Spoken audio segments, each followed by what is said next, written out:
नमस्कार प्यारे विद्यार्थियों, कैसे हैं आप सब लोग। नमस्कार। अच्छे हैं, बहुत अच्छी बात है।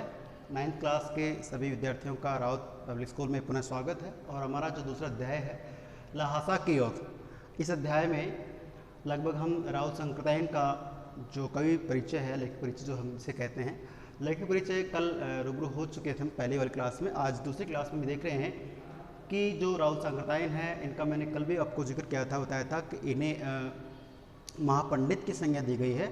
और क्यों दी गई है, इनका नाम भी मैंने आपको बताया था, केदार पांडे के नाम से बताया था। और ये यात्रा करने के बाद है इनका नाम जो है बदल जाता है। तो ध्यान दें कि लहासा जो है ये तिब्बत की राजधानी, ध्यान रखना। और जो तिब्बत प्रदेश है उसकी राजधानी लहासा है। और इसकी जो यात्रा है वो करते राउत संप्रदायन। ये जो पार्ट है जो कहानी निबंध के रूप में नहीं है, जबकि क्या है ये हमारे लिए एक यात्रा वृत्तांत है।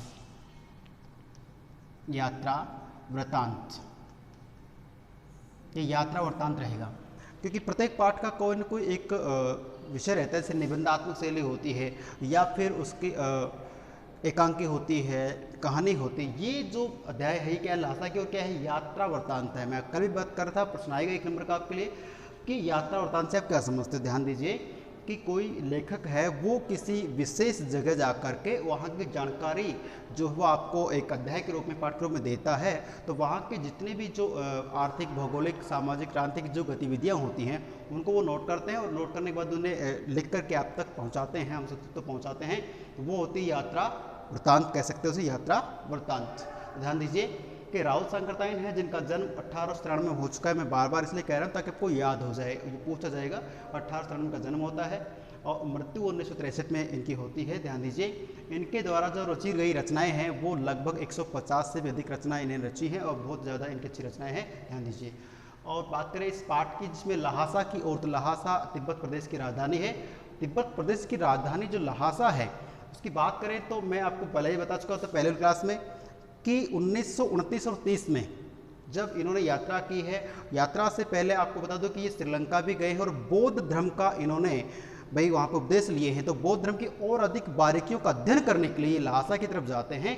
तो 1929-30 में भारत आज़ाद नहीं था। तो ऐसे में हम ये जो लहासा है इधर जा ही नहीं सकते, हमारा आना जाना वर्जित था, मना था।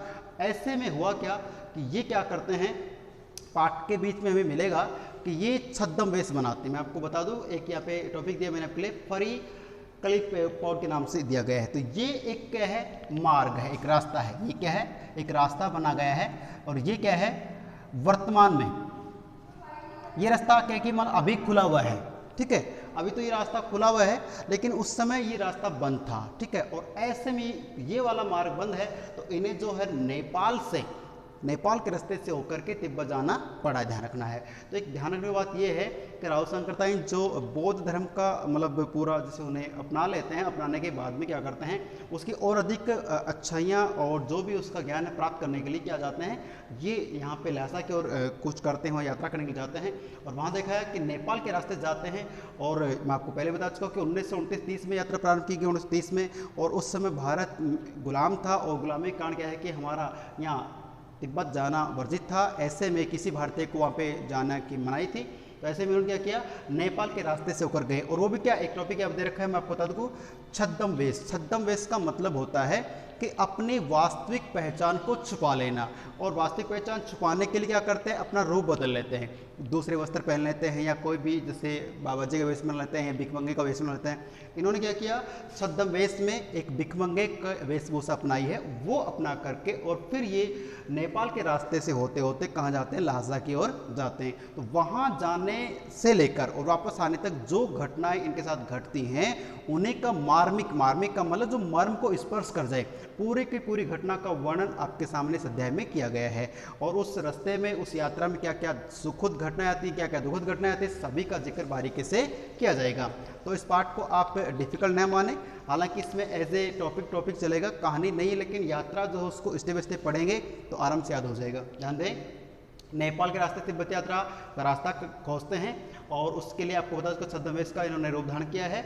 ये अकेले इस यात्रा पे नहीं गए थे, हालांकि ये पाठ में कई जिक्र बहुत कम मिलता है, अकेले नहीं गए थे। इनके साथ में इनके मित्र हैं, जो मित्र का नाम है मैं आपको इसमें दिया भी मैंने, कि बौद्ध भिक्षु इनका मित्र, एक बौद्ध भिक्षु मित्र है जिनका नाम सुमिति के नाम से कहा गया है इसमें। तो सुमिति नाम का जो मित्र है वो इनके साथ जाता है, और उस मित्र की मैं आपको बता दूं कि जो सुमिति जो है, सुमिति के लहासा में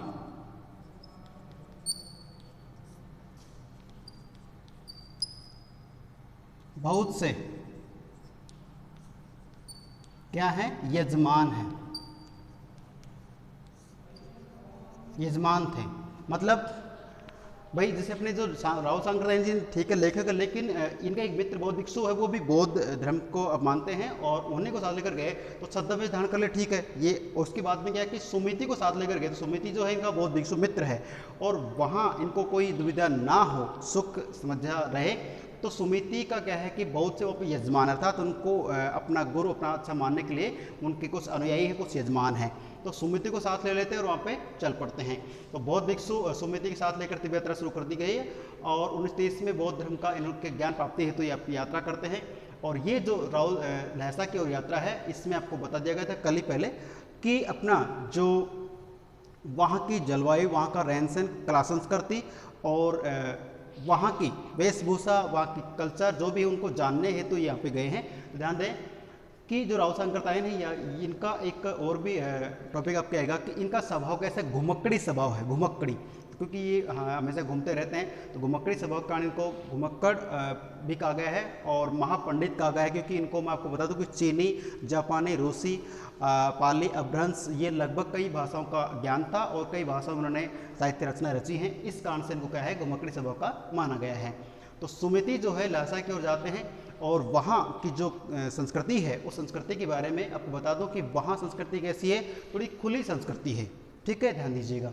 तो ये जो हमारा पाठ है, इसमें एक तो ये पॉइंट नोट करना था कि फरी कलिपोर्ट जो है मार्ग ये अभी है, पहले नहीं था, और नेपाल के रास्ते से ये वहाँ पहुँचते हैं। 1930 में ये बौद्ध धर्म जो श्रीलंका से इन्होंने ग्रहण किया था, बाद में यहाँ पे गए हैं, तो ये उसको और अधिक बारीकी जानने के लिए गए हैं। बौद्ध भिक्षु इनका मित्र सुमिति है जो इनके साथ जाता है, जहाँ पे इनको भाई एज ए साथी के रूप में सहयोग मिल जाए और वहाँ जाने पे कोई समस्या उत्पन्न ना हो। और वहाँ जाने के लिए क्या किया, छद्मवेश धारण करना पड़ा, क्योंकि उस समय ये जो है वहाँ जाना हमारे लिए दुर्लभ था। एक मेरी बात आपको बताया कि ये जो नेपाल से तिब्बत का रास्ता है, उस रास्ते पे क्या कहा गया है, उसे व्यापारिक मार्ग कहा गया है। व्यापारिक यानी कि व्यापार करने का एक मार्ग था, और ये भारत से तो बंद ही था, लेकिन क्या है कि चीनी जो है, वो चीन के कुछ व्यक्ति हैं, वो यहाँ इनसे व्यापार करते थे, उस मार्ग से आना जाना करते थे, तो व्यापारिक मार्ग कह सकते हैं। इसी मार्ग में क्या है कि जब इनकी सीमा शुरू होती, वहाँ पे कुछ छावनियाँ बनी हुई। छावनियों में क्या है कि सैनिक मार्ग, यानी कि उन छावनियों में सैनिक अपना टेंट लगा कर रहते हैं, तो वो उससे उसकी सुरक्षा भी रखते हैं। तो व्यापारिक मार्ग कह सकते हो, सैनिक मार्ग कह सकते हो। इस मार्ग से ये लहासा की ओर कूच करते वहाँ पहुँचने का प्रयास करते हैं। ध्यान दीजिए कि राव सांकृत्यायन का कवि परिचय के साथ में ये कुछ पाठ के कुछ बिंदु मैंने आपको इस क्लास में बताए हैं, और अगला जो बिंदु है वो हम नेक्स्ट क्लास में पढ़ने जा रहे हैं। उसमें अपने को और अधिक ध्यानपूर्वक सुनना और देखना होगा। धन्यवाद। इसको आप याद करते रहें और नोट करते रहें।